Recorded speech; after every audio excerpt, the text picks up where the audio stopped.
ગણનો પરિચય મેળવ્યો. હવે ગણના પ્રકારો જોઈએ છે આપણે, એ થોડું રિપીટ કરી દઈએ. આપણે જોયું કે ઉપગણ, તો આપણે ઉપગણમાં જોયું હતું કે ગણ એનો પ્રત્યેક ઘટક, ગણ એનો પ્રત્યેક ઘટક ગણ બીમાં હોય તો તેને એનો, આપણે જોયું કે ગણ એનો પ્રત્યેક ઘટક ગણ બીમાં હોય તો એને બીનો ઉપગણ કહીશું. તો એને બીનો ઉપગણ કહીશું. આપણે જોયું કે A is subset of B. જો ગણ એનો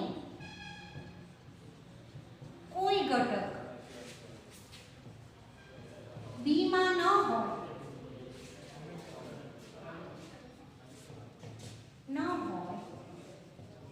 તો એને B નો ઉપગણ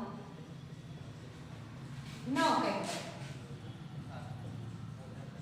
એટલે કે A is not subset of B.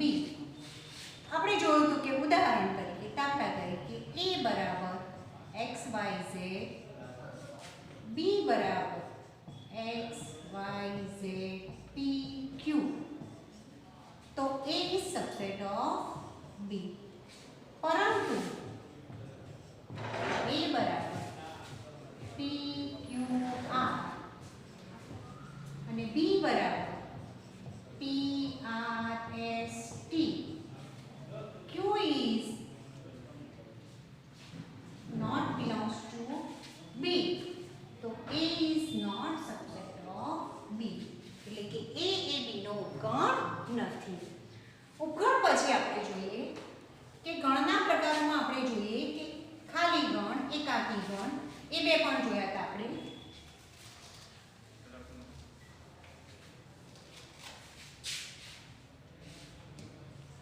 ખાલી ગણ,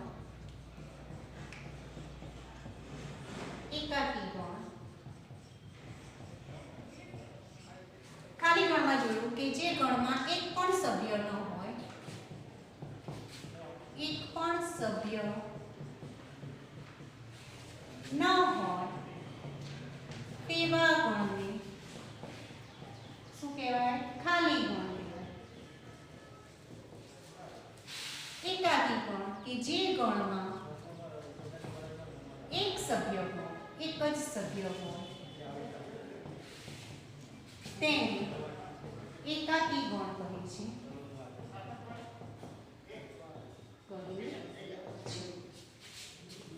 જે ગણમાં એક પણ સભ્ય ન હોય એવા ગણને ખાલી ગણ કહેવાય. જે ગણમાં એક જ સભ્ય હોય તેને એકાકી ગણ કહેવાય. ખાલી ગણ માટે આપણે સંકેતમાં લઈએ ખાલી ગણ, અને એકાકી ગણમાં ધારો કે કોઈ સભ્ય હોય તેને આ રીતે લઈએ. પછી આપણે જોયું કે ઘાત ગણ. શું જોઈશું? ઘાત ગણ. તો ગણ એના તમામ ઉપગણોના ગણને, તમામ ઉપગણોના ગણને ગણ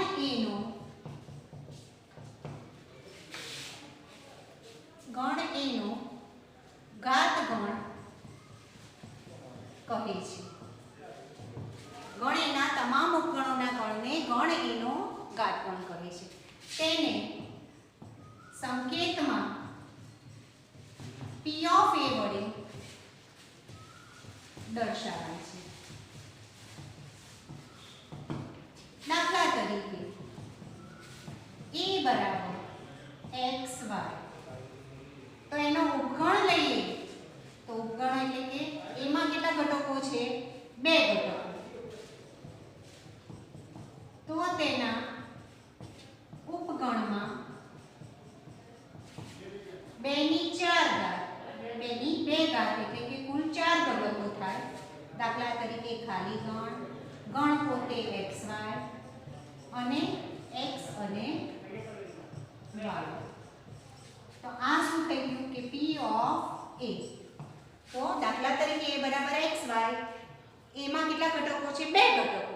તો તેના ઉપગણમાં કેટલા ઘટકો થાય? 2 નો વર્ગ એટલે 4. એટલે ખાલી ગણ xy, x અને y. તો આ શું થઈ ગયું? ઘાતગણ કહેવાય, p of a. હવે ઘાતગણ સિવાય આપણે એમાં બીજું પણ એક લઈએ કે ઉચિત ગણ અને અનુચિત ગણ. ઉચિત ગણ અને અનુચિત ગણ. તો ઉચિત ગણ લઈએ અને અનુચિત. તો ધારો કે આપણે જોયું કે a બરાબર a b c. તો કુલ ઘટકો કેટલા થયા? ઘટકો 3 છે. તો એના ઉપગણોની સંખ્યા શું થશે? 2 એટલે કે 8. લઈએ આપણે p of a. ઘાતગણમાં ઘટકો આવે પહેલા ખાલી ગણ, ગણ પોતે, પછી સિંગલ,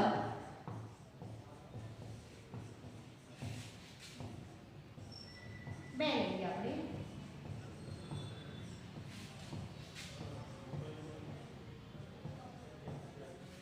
શું થયું?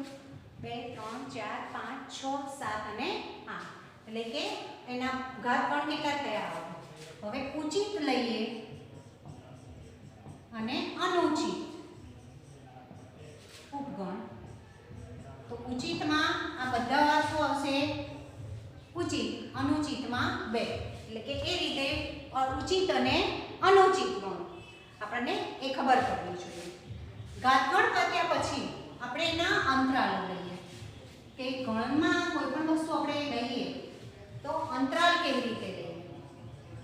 અંતરાલ તો કુલ 4 પ્રકારના કે સમૃદ્ધ અંતરાલ, નંબર 2 વિવૃત અંતરાલ, 3 સંવૃત વિવૃત અંતરાલ અને ચોથું વિવૃત સમૃદ્ધ અંતરાલ.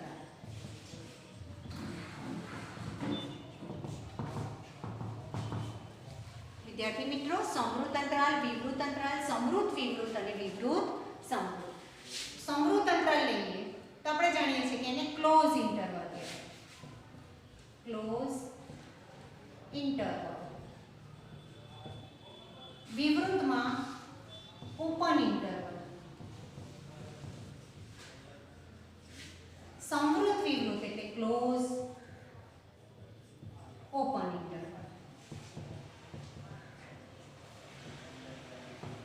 અને ઓપન ક્લોઝ ઇન્ટરવલ.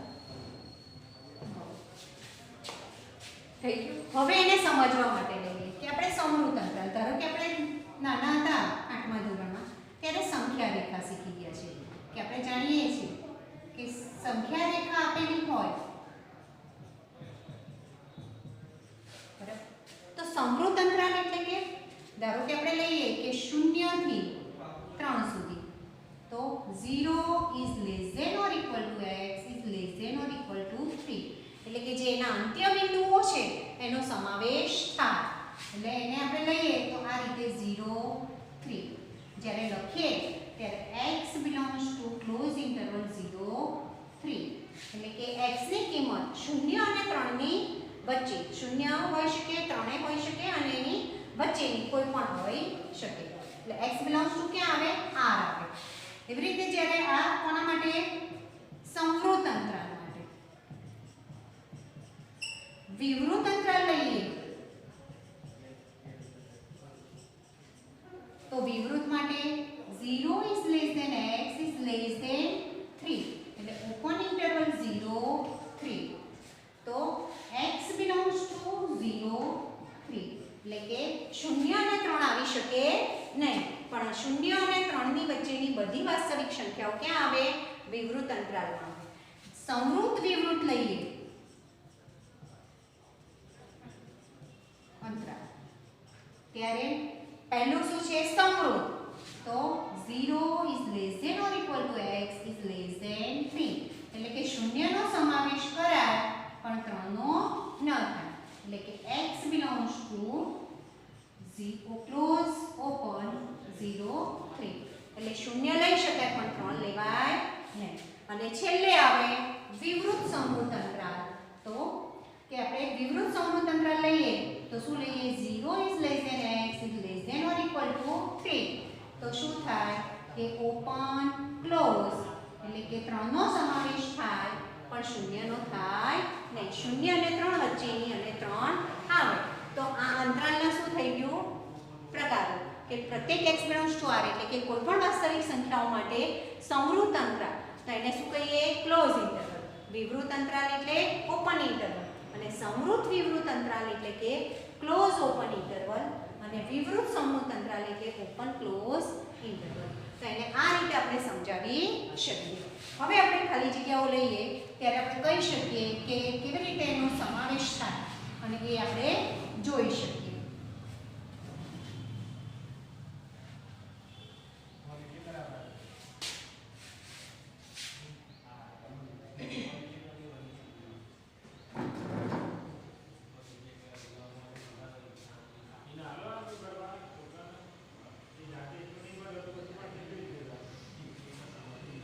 સમૃદ્ધ આવ્યું એટલે 0 5 x એ ક્યાં છે તો 0 અને 5 ની વચ્ચે. જ્યારે આપણે એને સંખ્યા રેખા પર દર્શાવવું હોય ત્યારે આપણે આ રીતે દર્શાવી દઈએ કે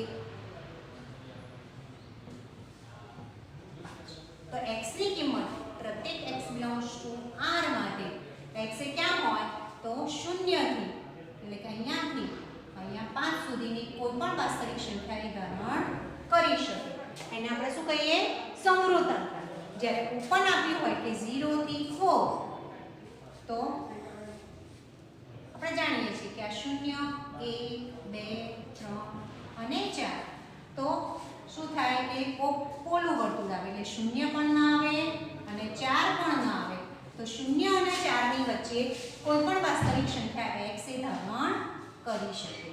તો એ શું થયું આ સમૃદ્ધ અંતરાલ હતો. આ વિવૃત અંતરાલ એને ઇંગ્લિશમાં ક્લોઝ ઇન્ટરવલ બોલાય અને ઓપન ઇન્ટરવલ કહીએ. પછી આવે સમૃદ્ધ વિવૃત. તો એનો અર્થ શું થાય કે ક્લોઝ ઓપન એટલે ધારો કે 2 અને 4 લઈએ આપણે.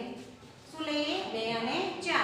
તો આપણે એને બતાવવું છે તો કેવી રીતે બતાવી શકીએ તો 0 1 2 3 4 અને 5 તો 2 એટલે 2 નો સમાવેશ કરવાનો પણ 4 નો થાય નહીં એટલે 4 આવે નહીં. જેનું અંત્ય બિંદુ 4 છે એ આવી શકે નહીં. 4 સુધીની ધારો કે 3.999 લઈ શકાય પણ 4 આવશે નહીં. એટલે 2 થી 4 વચ્ચે એટલે શું કહેવાય એને સમૃદ્ધ વિવૃત અને ઇંગ્લિશમાં ક્લોઝ ઓપન.